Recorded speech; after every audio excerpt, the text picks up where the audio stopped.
A metaphor as we began today. After the Portland Weird Church experience,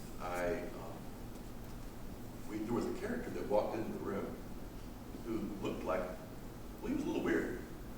He was wearing pajama pants. Okay? And nobody quite knew who he was. We just figured he was a weird church pastor. So we broke after the presentation time, and we were having book signing and moving around the facility. And during that time, he stole my computer. Oh. And he was last seen running down the street with my computer under a trench coat as he ran in his pajama pants. Well, she brought the computer home. The police found the computer in a bush, and they identified him on the video at the gym. And anyway, so he's got some difficulties ahead. But as a result of all that chaos, have you ever lost a computer or lost all the data on a computer? My week got turned around. And I was supposed to do a 5-day event that I canceled and just took a couple of days just to put my life back together. And then after that, I still had some time. And I was intending to really do some downtime, some spiritual focus. So I was down to only 2 days left, and I said, what am I going to do near her house? And I said, I'm going to find a rainforest. And I went out into a rainforest. Temperate rainforest that stretches from the Oregon coast all the way up to Alaska. And in the midst of that forest, I was walking along, and I came to this gorgeous tree. It's a 400-year-old spruce tree. And you look up, you can see the leaves up there, but I mean, it's at least 200 feet tall. Trunk, big. And there was a sign by the tree that said, this is a 400-year-old tree.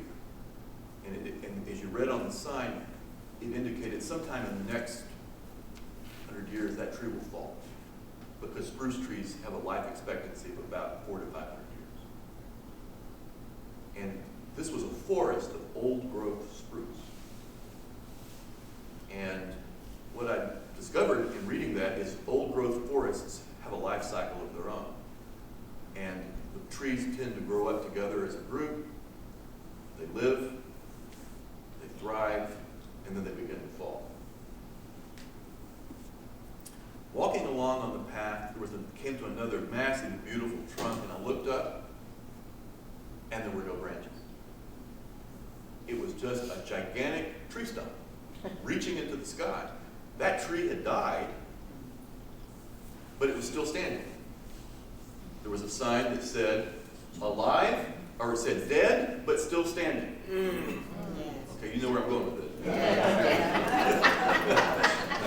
know where I'm going with this. How did I figure this one out? At the top of the tree, instead of leaves, there was an eagle's nest. That was the district office. No, I'm just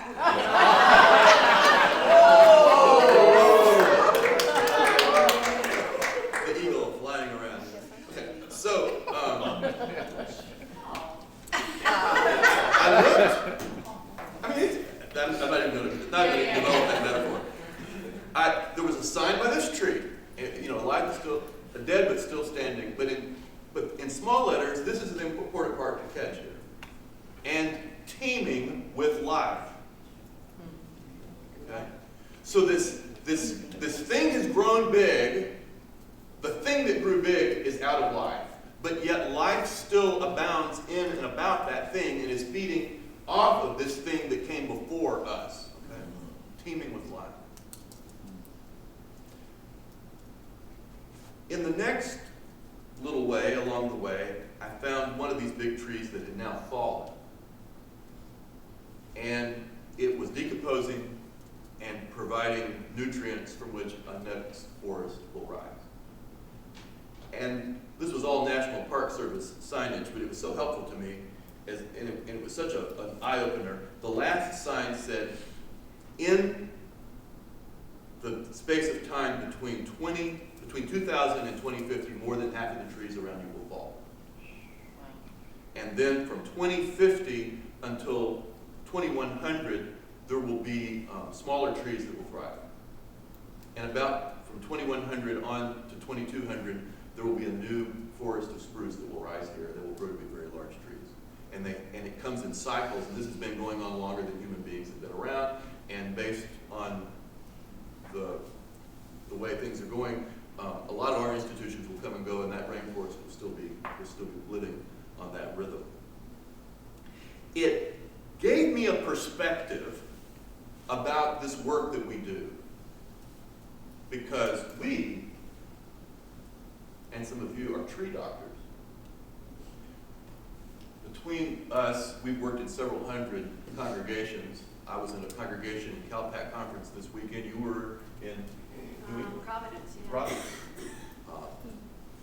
And we were working on trees, where old things were passing away, new things were being birthed, and looking at ways to extend the life of those trees to benefit yet another generation, so they can be good, healthy trees. But eventually, all the trees fall, friends. Every church we ever worked on doesn't last forever. You go back to the Middle East and you look at where those churches that Paul planted, they're all gone, except maybe the one in Rome, you could say. But it's still doing pretty well. But not as well as it used to be. That's right. Yeah. The trees fall, but what remains is the rainforest. And we are, even though we are tree doctors, we're not in the tree business. We're called to tend an ecosystem, which is, another word for that would be the kingdom of God, the reign of God in the world. And the movement that Jesus started, it was about trees, but it's more than trees, friends. It's about a whole ecosystem. It's about a movement. It transcends the ministry of any particular congregation, which will have a life cycle. And we serve in an old-growth rainforest. And we're in a season of transition. Several weeks ago, we were interviewed by Amy Butler at Riverside Church in New York City, and at that church, we identified 3 old-growth forests that are coming to the end of their life that are extremely influential in the identity of that congregation. One was the Protestant Reformation, 500 years. One was the Black Church in America, 400 years. One was or 300, 400 years. One was the Great Awakening. And all of these movements help to form what that church is, but those are all movements that have now kind of come to their end, and they have legacy. But now it's a time of transition. And it's a time of discerning what is the next big thing that God will do with the legacy of what has come before. That's the question before us. And often, in that transition, the new things look really weird.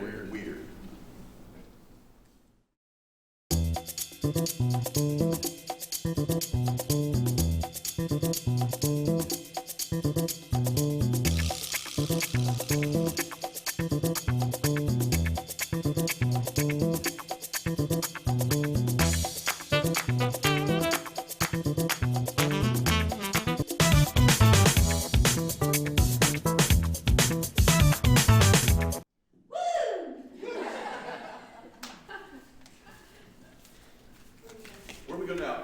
We're going to get to know each other. This is Beth, and we've been working together for about 5 years, and we have a good time. We've worked with a lot of churches, and we are sort of folks who cultivate the weird cutting edge of ministry. We are East Coast, West Coast. Yeah, I grew up in Ohio, in the Midwest, and I say that I was over-churched. When my parents got married, she was a Protestant and my father was Catholic, and they had a promise that they'd raise their children in the Catholic faith. And my mother never converted, and I went through confirmation classes 4 years in a row before I could be confirmed as a legal adult in the Methodist Church. So I am very over-churched. And actually, I'm grateful for that. And then I went down to, got my MDiv at Candler School of Theology at Emory, and stayed down there serving churches for a while. and then found myself in Portland, Oregon with 2 babies and starting ministry there. I've served rural churches, I've served urban churches, I've served suburban churches, and then tried a new start that failed, and then became the director of New Start Ministries in the Oregon and Idaho Conference, and then came on board with Paul, and it's been great. And you also are the curator and convener of a house church network. Yes, and so, yes, I also facilitate and curate a house church network in Portland, Oregon. And right now we have 2 really great house churches, and somebody from my house church has felt a call to launch 6 more house churches in this next year, and I'm really excited about that. Beautiful. My journey, my formative years were on the West Coast. When she was in Ohio, I was growing up in Southern California in a different faith tradition than United Methodist, and my journey has gradually brought me to the eastern side of the U.S. During my 30s, I was a pastor on staff in a megachurch in Florida where we experimented with multi-site ministry back when that was really a new thing, and we had a beautiful experience with that. And from there, ended up working for an annual conference, and then finally ending up in D.C. Several years ago. So we have sort of passed one another. We both worked all over the United States, and really, after you begin to see so many stories, there are some trends that begin to become very, very clear. So this book is a labor of love, but it also comes out of a lot of experience with a lot of congregations. You want to say a little bit about how the book was structured? Okay, so one of the reasons why we wrote the book is because as we live into this 21st century, of course, we were seeing a lot of change happening, and a lot of the people that I felt called to coach are in this particular niche of really birthing things that look very weird. And a lot of my coaching time, I felt, was spent helping the people that were starting things manage up to help other people understand what was happening. And I really wanted to bless the weird and begin to have a conversation, not just on one-to-one coaching, but on a national level of what does this 21st century church look like, and how can we be supporting one another instead of, finding fault. So the book actually is, the first part of the book, we talk about 7 major shifts that we see happening. And then the last part of the book, we give 19 glimpses of the unfolding of weird. And this is just a beginning of, there's many more, but what we were able to see in this short period of time was 19. And we hope that with giving so many glimpses of the parallel futures, it's not just one future, but the parallel futures of what is in store for the Word of God in this time that we live, that people begin to sense the hopefulness and the possibilities of this season. Sometimes you'll hear someone who's very enthusiastic about what they're doing to say, this is the future of the church, to which we might want to clarify, this is a future of the church. But you may discover that what you're doing is thriving in ways that are very counter-intuitive to that group and to their cultural realities. So it's not one future. And that's even true within denominations, it's true within regions such as Baltimore, Washington. There's a lot of different futures that are going to thrive side by side, sometimes in the very same neighborhood. Okay? So that's one piece about it. There's a foundation to all of this, though, that we, before we got into the shifts and before we got into the different iterations of what the future is, we said we needed to give some kind of platform, some kind of language for being able to talk about the shift in culture. And so I know in my own work, and I know all of you have heard, the conversation, the church is dying. And there's this sense of, okay, we're looking over the cliff, and it's pretty scary, and we don't know what's going to come next.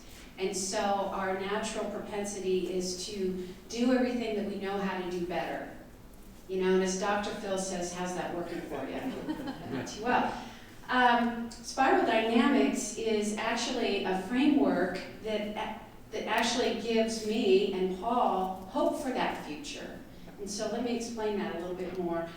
Claire Graves was a developmental psychologist professor, and in the 60s and 70s he did a lot of work. He was a contemporary of Maslow.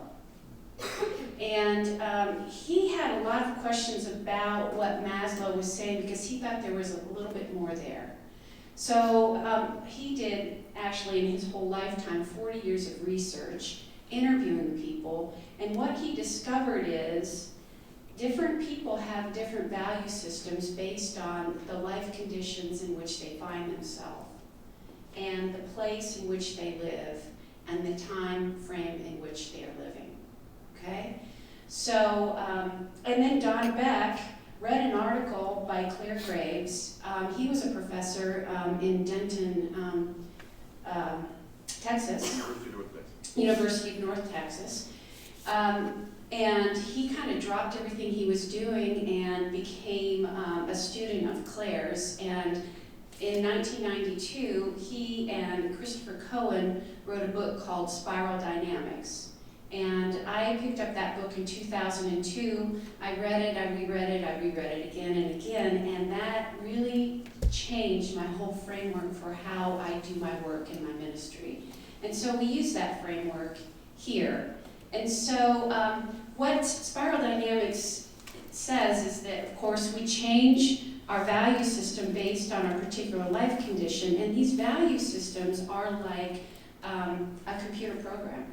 Okay, and the word that they use is a meme code, a value meme code.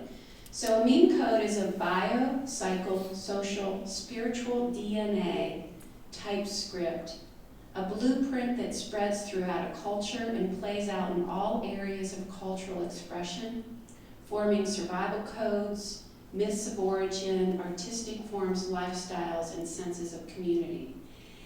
These value codes, it's just like any stage of development. So we personally, as individuals, go through stages of development, as well as our culture goes through stages of development. And you can't skip a stage. You have to actually go through all the stages.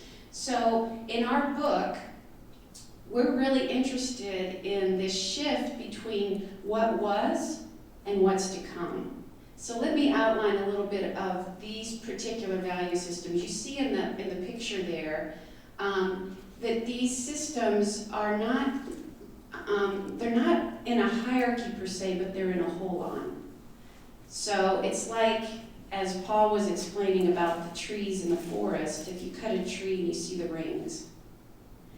So what comes before, you transcend that and you include that. So we have all of this within us, and it depends on where we are as to kind of what value system unfolds, but we have it within us. So the blue value system, and these are color-coded, just because it makes it easier to really understand. So the blue value system was birthed in our existence about 5,000 years ago. And when we think about this value system, think about the Ten Commandments. Think about the birth of all the major faith traditions. This system was birthed because what came before that was a lot of Wild West, cowboy and Indian, tribal, inner fighting kind of thing. And what do you need to counter that? You need law and order, right? When we think about tribes, what would it look like if all the tribes could worship one God instead of every tribe having their own God? You bring a sense of cohesiveness and law and order. So the blue value system is mythic, it's ethnocentric. I care about my tribe, I care about my people. And it was the Judeo-Christian faith traditions are birthed out of that. Then we moved to Orange, and Orange came on board in the birth of the Enlightenment. From a pre-modern to a modern kind of consciousness. And so we have technology, we have reason. It's no longer that somebody stands up and says, this is what you have to believe, and this is how you have to conform your life, and here are the rules and the structure, and if you don't do that, then there's gnashing of teeth out there somewhere. Orange comes on board and says, I wonder what would happen if.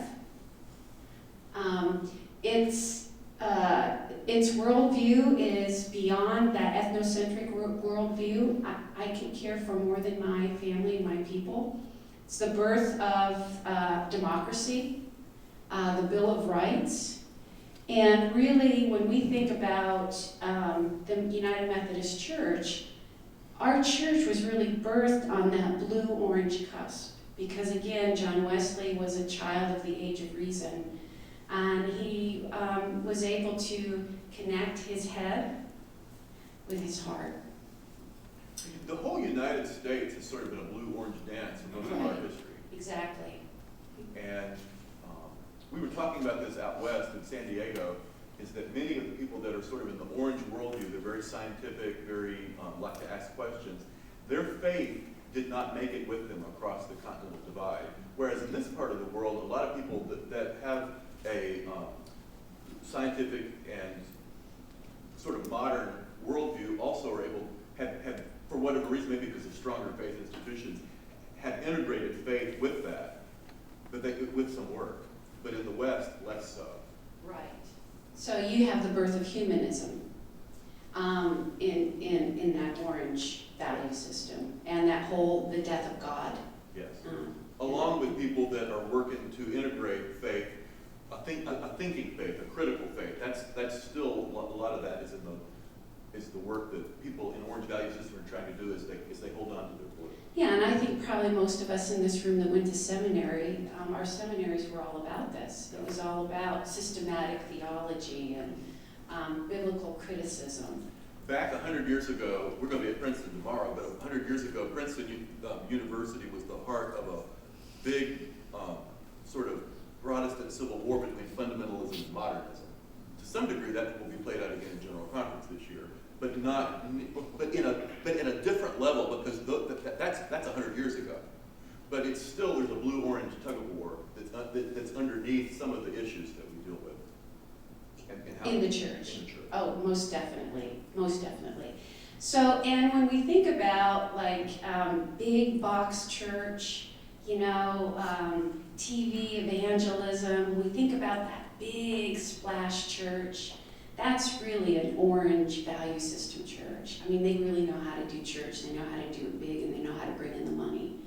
And the people. And the people. And really, isn't that what all of our bishops want? Okay, I'll move on. Okay, green. Green, I live in a green value system, the Pacific Northwest. Okay, so if any of you have seen Portlandia, okay? That's green. That is so green. The concept of spiritual but not religious, okay? Green, orange is about science and rationality. Green is about feelings and consensus processes. And they not only care about each other, but they care about the planet. Okay, what's going to happen to the planet? So when you talk about recycling or farm to table, or getting off of fossil fuels, that's all of that green value system speaking. What else can we say about Very green? flat structure, egalitarian. Very egalitarian structure. Community comes on board. That's another thing about these value systems. In each shift, there's a shift from individual to communal. So blue is communal, orange is individual. It's all about how much can I get. And then you move to green and it's all about community again. In each of these, with blue, I mean, you can see militancy. sometimes when it gets threatened. Orange can be, you can have militant atheism. We saw that Right. in the Soviet Union and so forth. But greens can be a little bit militant too. Greens can become militant as well, and this is how the green can be unhealthy. Here's something that somebody living out of a green value system would say. I really value diversity, and I value diverse expressions, as long as that diverse expression honors my values. But if you don't honor my values, you get dinged for being politically incorrect. Okay?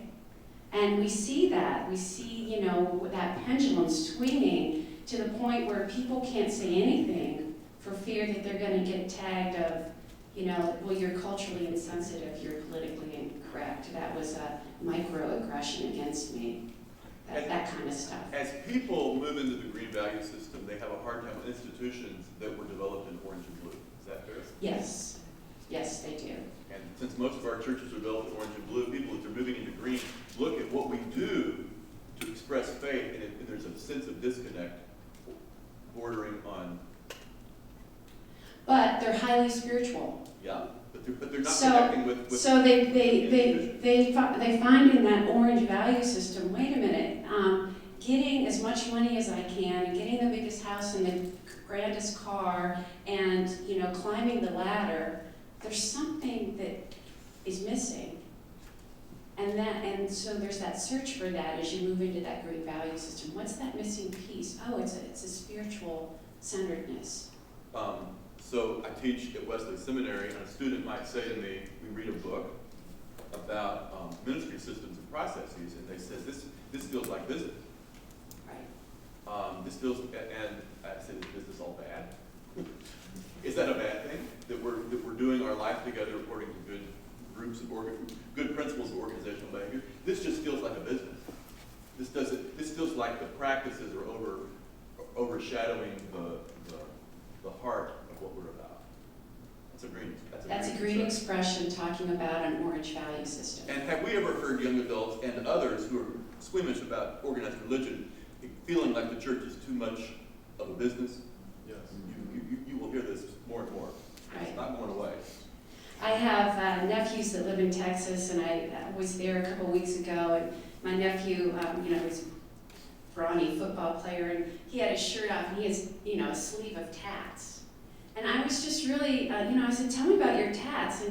And there's two angels, and there's a stairway to heaven, and I'm like, tell me about what's that all about? He said, well, I'm not religious. And I said, yeah, okay. But, tell me about the angels, tell me. And he's telling me this story, and he's telling me that he's reading books about enlightenment, and he's practicing meditation, and, he's trying to listen to that intuition deep within and allowing that to guide him. So we connected there, right? He's living out of he's a millennial, and he's living out of that green expression. What is yellow? Okay, yellow is, yellow in Claire Grace would say, the expressions before this, and there's more before even blue, but those first 6 expressions are really subsistence kind of expressions, and they're based in fear, and that fear is, how am I going to survive? Okay? And then there's something that shifts when you move to the yellow value system, and the shift is from fear to freedom. Well, man, that's pretty biblical, isn't it? And so that shift is, when you move into yellow, you can actually see all the value systems at play and not be reactive to them, but actually you can engage where you find people at and understand that they're living out of that value system, and you don't have to change them. You just connect with them. Okay? Theological education, as we're doing it right now in the United Methodist Church, and especially the challenges of having people in our church that are the whole rainbow of colors, are sort of leading us and luring us to go to such a place in order to be functional and to be able to enjoy this work. I mean, if we don't go there, it can be very conflictual. Right, so, and these people, if you hear people talking about systems theory, or, looking at a holistic perspective, those people are operating out of a yellow perspective. And when I say that they're cosmocentric versus planet-centric, okay, green, they're interested in the planet. Yellow is interested in the universe. There's that shift of, it's not just the planet, it's like the entire epic of humanity and where we find ourselves right now in the universe. So Don Beck would say at this point maybe 1%, maybe 1.5% of the population would be in this zone. Probably 2%, I think he would say. Okay. Yeah. But in the future, in the next 30 years, that could just go nuts in terms of Exactly. folks. And here's the good news for us in the church. As we move, okay, so if we're in a blue-orange configured church system, and we look to green and we say that's weird, the good news of the green and yellow is this is where spirituality comes on board. You talk to a yellow person and they're talking about mystical experiences. They're reading Dorothy Day. They're reading Thomas Merton. They are going to the monastery and having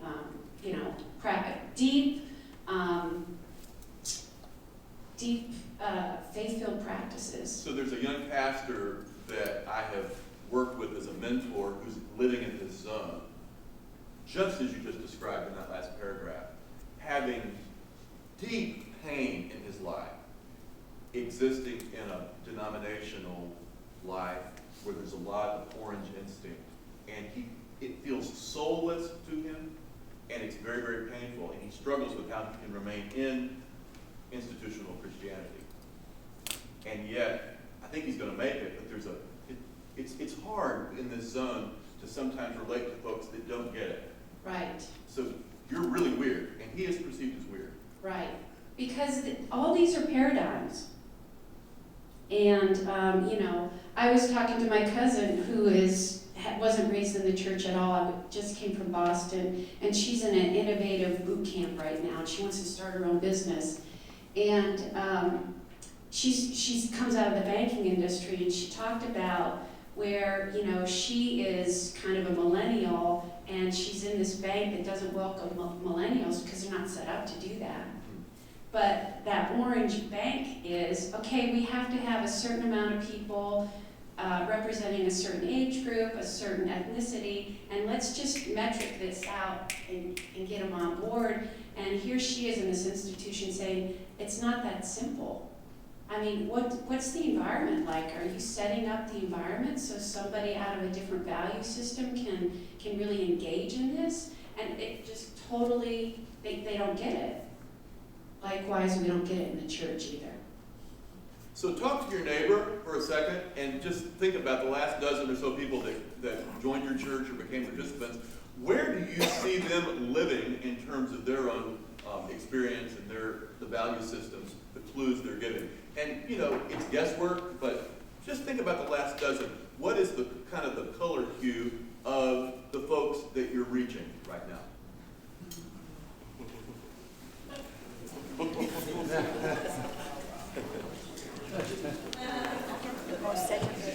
And we find that millennials, for the most part, are showing up green.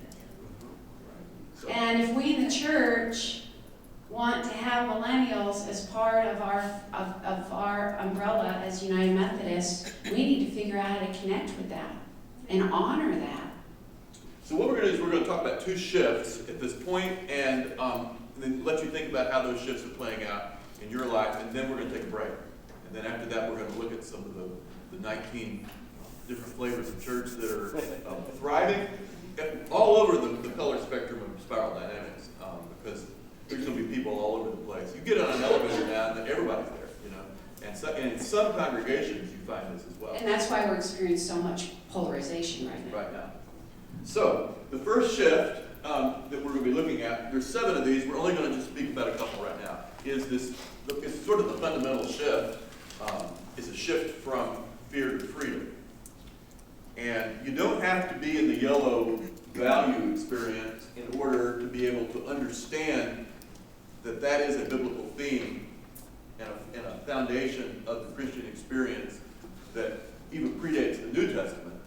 But certainly in the New Testament, that is a major shift. When we were writing this chapter, I was working with a church in Birmingham, Michigan, that's Birmingham, England, Birmingham, Michigan. But they were singing this hymn that morning. You know the song. And I said, that sums it up. As old ways disappear, let your love cast out all fear. When we're dealing with change, love is an important component to have inside of us and to have in the room. The two towering realities that cause much of the angst in church circles these days, we've put them right there, both towers. One is this rise of a new generation of adults who do not respond to our organizations and our way of doing life together in the way that their parents and grandparents did. And it's amazing how many of our kids are amazing human beings, deeply spiritual, profoundly faithful, and having a hard time connecting with any local church. If you had asked me 15 years ago if that would be the case with my son, I would say no, because I knew his heart. And you would have said the same thing with your girls. But all three of our children together have great struggles with the local church. My son keeps dating seminarians. That may change that. We'll see what happens with that. But we have a rise of a new generation of adults. In every church where I go to, there's either one of two situations. Either there's a missing group of people between the ages of 18 and 35, basically, or everybody's between 18 and 35. Now, what's that about? It's not like these folks just don't want to do church. Why is it that that some churches, and in fact, most of the people between 18 and 35 that are doing church seem to be doing it with other people 18 to 35? What is that about? These are also newer churches. Any thoughts? Theories? I think, go ahead. It's common sense of community that is important to them. Community is important, so they're going to go somewhere where there's peers. We all want to do that, okay? So that's good. It's the comfort zone. Comfort zone. But think about, how are younger churches designed? Do they have all the committees and the boards that the older churches have? Simple. No. They're simple. They're designed around the instincts, the perceptions, often of a green worldview.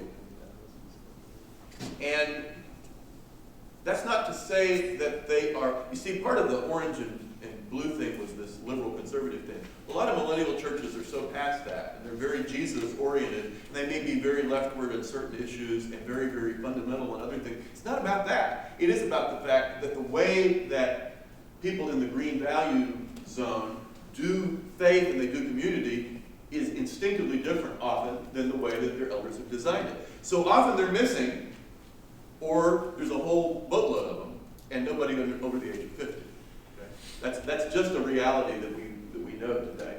But in most places in the United Methodist Church, they are missing, and this brings great anxiety. On the other hand, the church where I was just working was rocking along. It's a church with about 300 folks on Sunday morning. They were just rocking along, getting a little bit older every year, but there's 3 80-year-old women who meet on Fridays, put on their wetsuits, and go boogie boarding. Okay? So, these people, they live life to the max. They do their yoga, they're taking good care, but they are 80-year-old women boogie boarding, and you can't boogie board forever. Okay? So this church is just rocking along, getting a little bit older, but doing great stuff, great mission, a great choir, quite gray-headed in the choir, but a great choir. And then, between the years 2012 and 2014, they had 48 funerals. And I said, well, there came a little tsunami right there. It just took 48 of your people away, and they're not here anymore. And during that period of time, they also lost a good 20% of their worship attendance. Well, there's the bad. And now they're still boogieing along, so to speak, but they don't have as many as they had. And they are now having to ask, as we look around the room, there's a lot of other people that are getting older here. Is another one of those tsunamis going to hit us? And that's what's happening. Lovett Weems coined the term. But we're experiencing it now. And it can come in waves. It doesn't necessarily, the tsunami doesn't last. But every time one of those hits, you know it. I want to say a little thing about that. We're in the Western jurisdiction. There are so many people that I coach that are churches that know that they only have 5 years left because they look around the room and it's like, okay, we have all of our key people are in their 80s or above, and they're the ones that are paying the bills. And we're just one And or they two. do pay the bill. And they pay the bills, and we're 1 or 2 deaths away from not being able to pay the bills. And, that's reality. So in our conversations with various ones, we have this prediction. It's not really based in hard data, but I'll stand by it. That 10% of the money that most churches are running on across the United Methodist Church, 10% of the money disappears in the next 2 years. We're not talking like at the end of your decade. We're talking the next 2 years. And it's related to this issue, Because sometimes the money disappears before the people do. When they go off to assisted living and daughter starts writing the checks, the money's gone. Okay, so these two towering realities, and what we know is that church as we know it, if it is not a church that is discovering in living conversation with the Holy Spirit, following Jesus, figuring out what's going on here, now, how is God calling us to be in ministry to our neighborhood? If we're just coasting, doing what we always did, and if our identity is based in denominational brand, cross and flame, and waiting for that lovely box of goods to come from Nashville, if that's what we are, we're gone. By 2050, we're gone. Most of the cases, long before that. But that will be an extinct animal. Right. And that's at least half of our congregation. Now, they do not have to remain that. We can rediscover what it means to be on journey with God. But this is spiritual discernment, spiritual journey work that has to happen. And the vast majority of our churches are not doing that work right We're doing it a little bit too late. now. Or starting maybe a little after the curve. In the 1970s, when we began to see that these trend lines were turning down, a group of theologians based in Fuller Seminary began a movement. It's a movement that has, my father was a pastor. He was so excited by this. He read all the books. I read those books. I started to write some of those books, a movement called the Church Growth Movement. And essentially, it was a movement around excellent strategy and tactic to keep doing better what we've been doing. Very orange. Very orange, thank you. And for a while, it really worked. But what we have come to find now is that all of the kings and queens, horses and men and women can't make it work as well as it once worked. And so just thinking about tactics these days is not enough in order to preserve the momentum. And we see churches doing excellent tactical work losing ground. Excellent work. So it's not a matter of the churches that aren't posting net gains, and there's just a bunch of losers. No, in fact, sometimes there's amazing innovation going on in those places. But for all the innovation going on, the tsunami is taking out more people that are coming into the new movement. So many of the revitalized churches we see are not as large as what the older church was. Okay? But they're still renewing, and those churches aren't really going anywhere. But we're looking at an era of much smaller congregations, with the exception of some mega churches that we believe will get even larger. And some of those could be within United Methodism. I have coached the birth of one of them in South Dakota that's the fastest growing church in Methodism, which is an orange-green operation in millennials. Nobody's there over the age of 45. Okay. Pentecost is the deal. You remember the story of Pentecost? We had time. One of the best exercises you can do with Holy Week, Pentecost, is to have the people at the table, the people around the circle, start telling the story. Even if you have a person who doesn't have church experience, it's sort of like they begin to get the pieces in the right order, and it's like a newspaper reporter sort of beginning to discern, discover, and put it together. That's a great way to tell a Bible story. And I would have you do that at the table. But one of the things you would discover as you did that is that it was a fearful season when those folks were gathered in that upper room. And they had a lot more chaos and fear than anything we can imagine in our present context.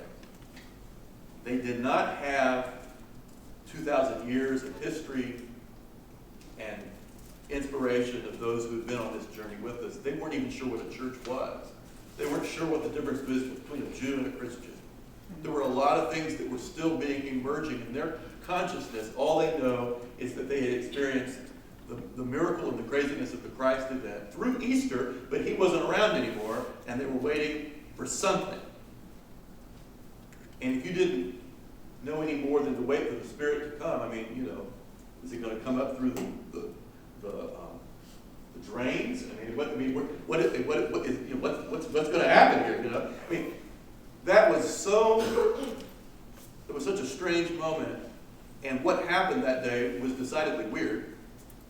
And if you study the book of Acts, something similar to that happened probably at least 4 times in the first part of the book. So it wasn't just a one-time event. Bottom line, in a fearful moment, it is the coming of the Holy Spirit into this present, in this place, that gives us the mojo, the stamina, the perspective, the energy, all that we need in order to face the ministry that God has placed before.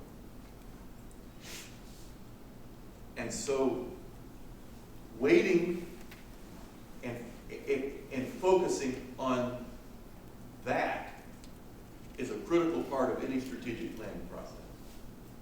And we see too often they want to rush to start let's do the demographic study, let's get our mission statement, and it's like, whoa, time. There is a spiritual foundation to this work. And if you haven't done that foundation, we find ourselves doing the tweaks all over again. In the context of Holy Spirit coming anew on us, we really then are empowered and enabled to do the kind of innovation that is required. Prior to that, it's just like, we've never done it that way. Why would we do it that way?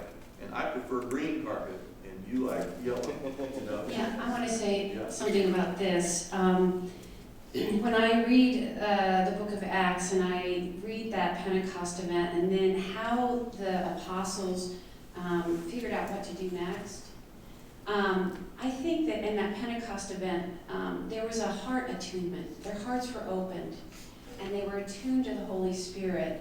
And if you read in every story, the first thing that they did was they prayed together and they discerned where the Holy Spirit was leading them. And I think in our churches, we have lost touch with the holy practice of discernment. And what does that mean? And how can we help our people open their hearts and their minds to discerning, what's God's preferred future for our church, for our community, for our families? And it doesn't come in a retreat setting necessarily. I mean, it could, but it's comes, practices that we need to nurture as leaders in the church, those discernment practices. lives out over time Correct. until God's time.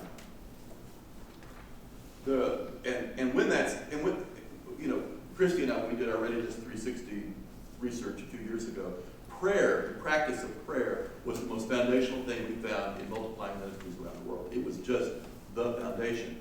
And where that's happening, where there is an openness to listen, to discern, to be open, to long for God's next It's revealing. deep listening. Deep listening. Where that is happening, where churches are able to make the shifts they need to make. The church that I was working with this last weekend was in the middle of a controversy over a renovation where a screen will cover 1/20 of the visible revealing of the organ pipes. Okay? And so you will only see 80% of the organ pipes because the screen, which is a permeable membrane where the sound moves all the way through it, is going to cover pipes, which happen to be the pipes that were most recently fundraised for. And one person says, you're covering up our blood, sweat, and labor with that screen. Okay? Do you see how, and you know this conversation, you've had this conversation in other contexts. This is a conversation where there has not been a cultivation of a discerning about who is it we is and where is it God is leading us. That has not been a part of that conversation in that church for years. And so we get sidetracked on such things. Okay, so that's the first one. Talk about the second. Here's another meta shift that we talk about in the book. At the turn of this century, the amount of information unleashed in the world every day is equivalent to a 20-foot-high bookshelf wrapped around the world. So with the advent of the internet and social media, our access to information has just gone out of the roof. And we've moved from an industrial age to an information age. How many of you have smartphones? All of you have smartphones? We carry our encyclopedia, our phone books, our maps, The Interpreter's Bible. The Interpreter's Bible. I mean, we have it at our fingertips now. And with the onset of this, something that was highly disruptive, that new technology, really affected the newspaper industry. And as I was reading these articles about how the newspaper industry was just folding, I'm thinking, wow, I could track that same thing happening in the church. I wonder if there's any parallels here. And then I got to thinking, wow, one of the concerns in the newspaper industry at the time was we have these trained journalists that know a craft. And if we're just going to go to a blog-based information age, what's going to happen to journalism and the freedom of speech? Yada, yada, yada. Go to the church. We have these clergy that are trained. And now the churches are in decline. What are we going to do with this? When you think about it, a journalist is somebody that goes to school, learns the craft, and what's the craft? The craft is learning how to discern the truth, and then sharing the truth, broadcasting it out to as many people as possible. A person goes to seminary, they learn how to discern the truth, and their role when they graduate is to stand up on Sunday morning and broadcast the truth out to as many people as possible, right?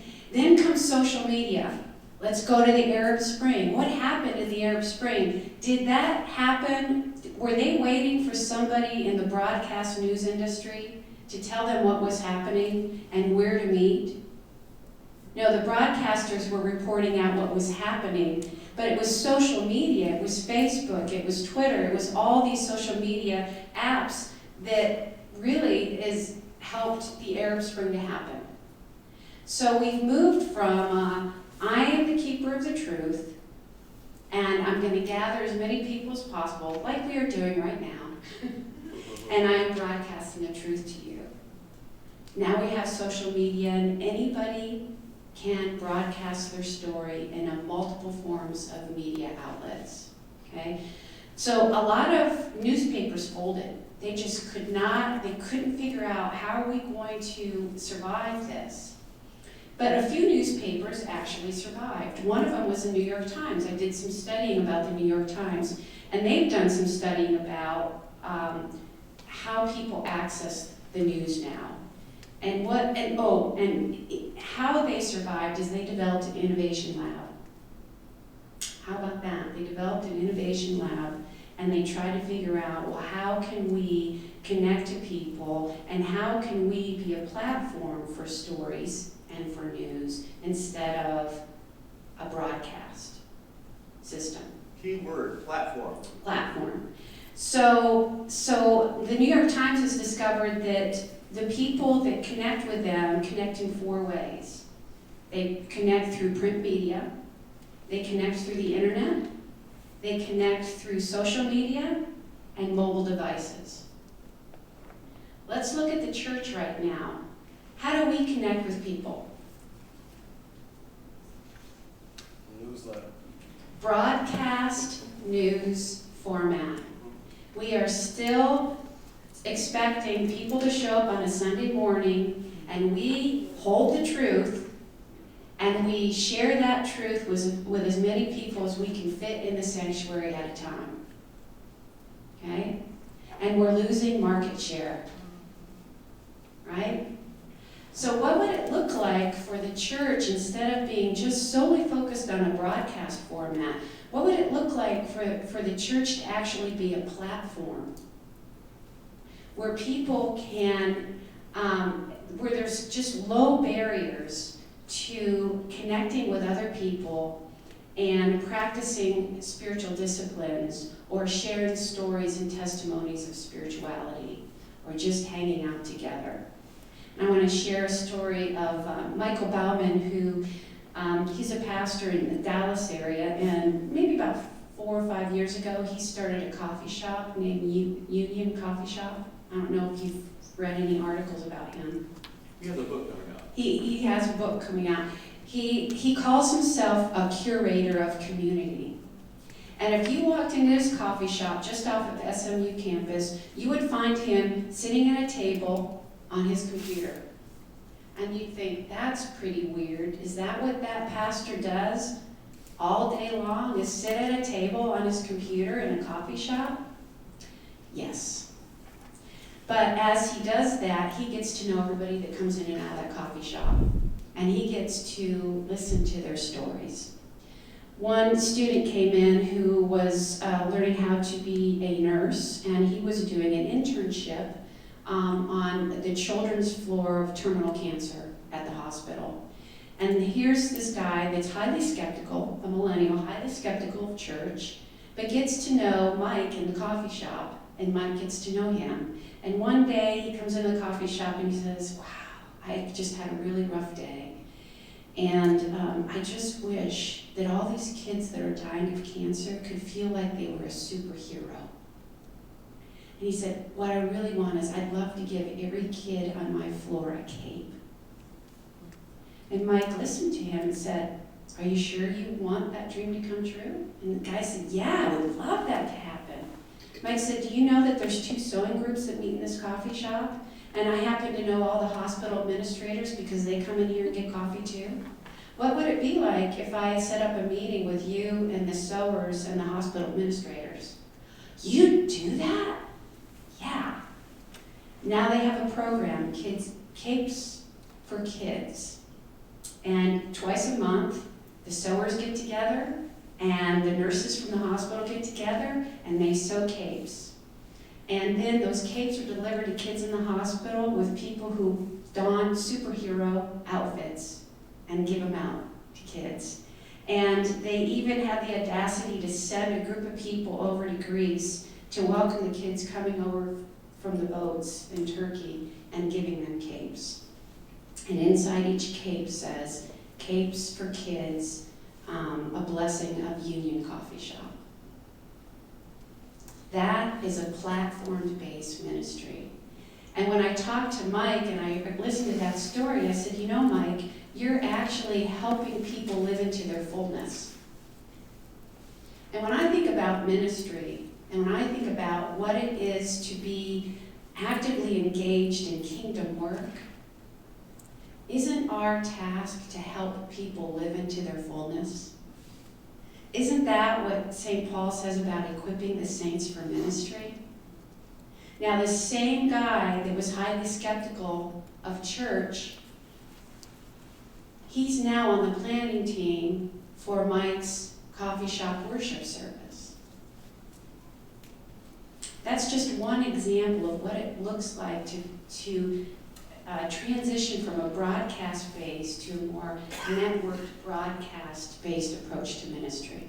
As we begin to transition, before we take a break, we'd like for you just to kind of chat at your table about what could it look like. Imagine in any way that you can picture it, the shift from just simply being broadcast to being a more collaborative platform